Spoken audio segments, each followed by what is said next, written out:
What's up, everyone, and welcome back to Movie Raised.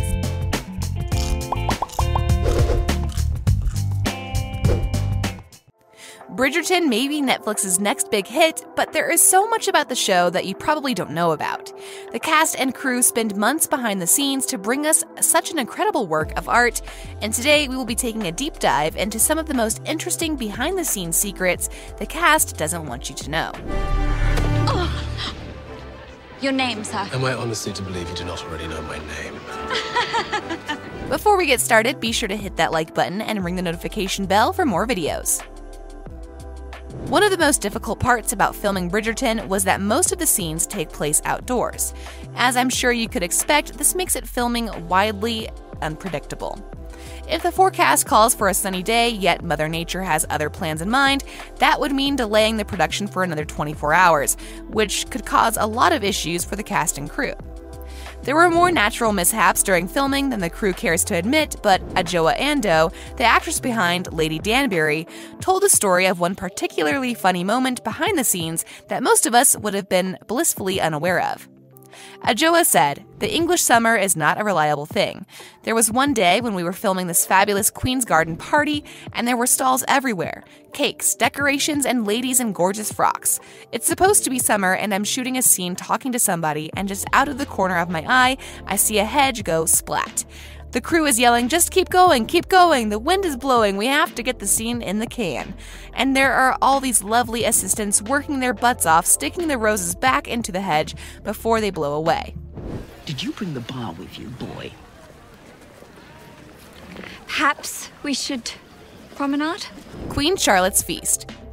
It seems like Queen Charlotte, played by Golda Rosheuvel, understood how unpredictable nature can be as well. A few behind-the-scenes photos were shared that show the cast and crew bundled up into their winter coats. Remember, the show is supposed to take place during the summer, but that doesn't mean it was filmed in the summer. According to the crew, the show was filmed in the earliest weeks of spring, meaning it was still very cold outside. While the crew members were able to wear large coats to the set, the cast was not as lucky. A famous picture of Golda shows the crew members hurrying to cover her in jackets in between shots.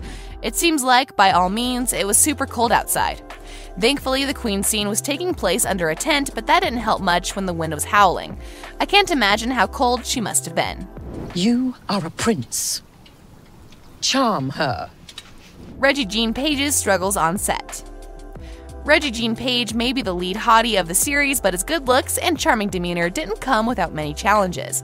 It seems like Page had one of the most difficult jobs of all, considering he had to keep himself in shape in order to film countless shirtless scenes. He mentions how his days of filming were dictated by his constant need to train in order to stay in shape. There have been several photos shared from behind the scenes that even show Page sparring in between shots. This sparring not only kept him warm, but also made sure that his muscles stayed toned so that his appearance didn't fade in between takes. When thinking back on his time filming Season 1, Page said there were lots of early mornings, lots of boxing training, Rocky montages, taking a run before the sun was up and doing an hour of boxing training, hopping on a horse and falling off a horse and trying to keep the horse in control, oh, the horse drama, and smushing thousands of words into my head each week. Did you truly dance with a Bridgerton girl? Twice. Martin Zimhangbe. Regé-Jean Page wasn't the only one who needed to stay in shape. Simon's best friend, Will, was also one of the show's lead musclemen. There were several scenes that show Simon and Will sparring with one another, and Martin Zimhangbe, the actor behind Will Mondrick, says that his days of filming were not much easier than Page's. Martin spent hours upon hours learning as much as he could about boxing and how it would have played out in the 1800s. The sport was filled with all the rules and regulations that is now, so learning boxing moves from almost 200 years ago proved to be pretty difficult for him. But he made sure to give the role his all. He spoke in an interview and said, "I learned how to box and get in shape, and I learned them specifically to that era because the boxing style and the way men got in shape back then was completely different from what it is now. Playing Will made me think about the confidence in staying true to who you are, despite societal expectations. Because I imagine it must have been so difficult in the 1800s when the odds must have been so against a black businessman."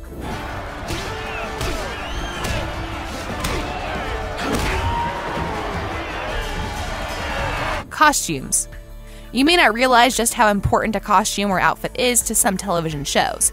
Breaking Bad was a show that really emphasized how important it is to have the perfect outfit for the perfect occasion.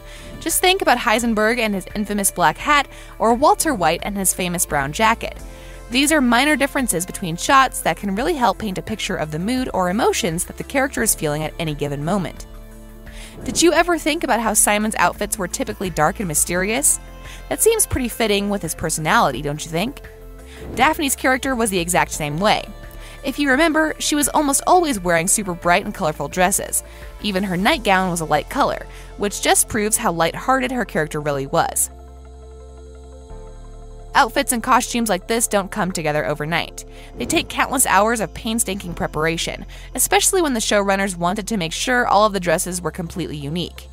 After all, you wouldn't want a queen or duchess from the 1800s to be seen wearing a dress that can be found at JCPenney's for $49, would you? This means that almost every costume was created from scratch, and the costume designers spent so many hours and so much time creating the perfect outfit for each scene. A total of 238 costumers were hired to work on the show, and they were tasked with creating no less than 6,000 outfits for the characters. That's a lot of wardrobe changes. According to some of the workers, Daphne had more than 100 dresses, even though she only wore a handful of them throughout the first season. The outfits were incredibly important and would help bring a new look and feel to the Regency-era period piece. They wanted to make sure that the outfit stayed as true as possible to the 1800s style and aesthetic, but they also wanted to add a modern twist, making them more reasonable to see on a television show in 2020. But we also can't forget the hairstyles, hats, hair pieces, and all the other bits that go into creating an amazing outfit. A few photos were snapped behind the scenes that showed how many different hair pieces were created for the show. If you notice, almost every scene shows a character with a unique hairpiece. And after all, you couldn't expect one of these actors to wear the same hairpiece twice, could you? That would be such a ghastly thing to do. In the end, I can't imagine how difficult it must have been for the crew members to spend so much time piecing together the show. According to some reports, one of the crew members spent months behind the scenes simply building fireplaces for the show, and most of them were never even used. It takes a lot of hands to put together an amazing production like this, so it's understandable that companies like Netflix have to have a pretty fat wallet if they want these shows to do well. Overall, Bridgerton is one of the greatest shows Netflix has produced in a while, and I can't wait to see how they outdo themselves in Season 2. Be sure to hit that like button and ring the notification bell for more videos.